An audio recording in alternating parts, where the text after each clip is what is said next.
ওনার ছেলেদেরকে স্বপ্নে দেখাইছে যে উনি পানিতে ভাসতেছে, কষ্টে আছে।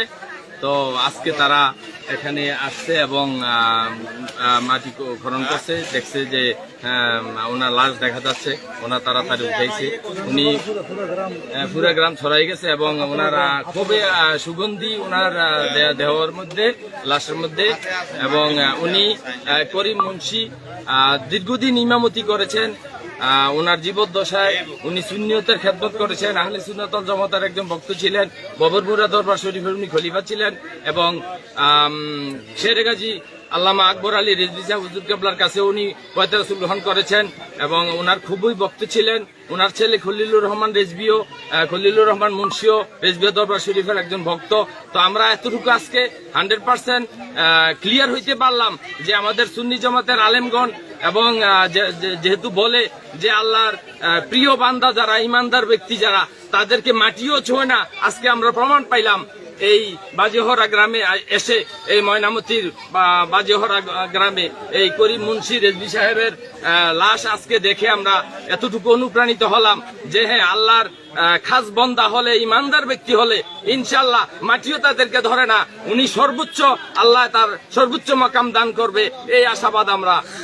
আচ্ছা, ওনার ছেলে আসেন এখানে, আমরা তো ওনার সাথে, ছেলের সাথে একটু কথা বলি। দর্শক, কথাটি বলছিলাম যে ওনার তো আগে তো এটা ছিল না, ওনার ইয়েটা।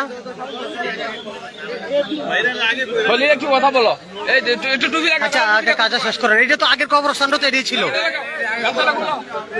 বুঝছি। জুতা নিয়ে তো যাওয়াটা ঠিক হবে না, জুতা নিয়ে যাওয়াটা ঠিক হবে না। একটু এদিকে আসুন, বিস্তারিতটা জানেন একটু বলেন তো। আপনি তো ওনার ছেলে খলিলুর রহমান মুন্সি রেজভী।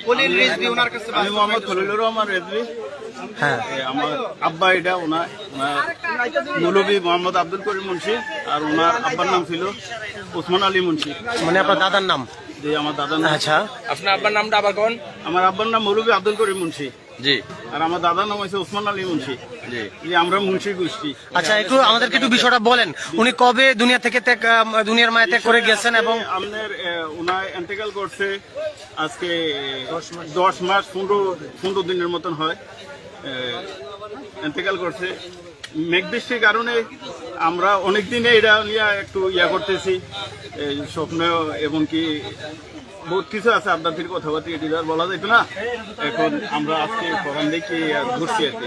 একটু বলেন, আপনি স্বপ্নে কি দেখছেন, একটু বলেন আমাদের।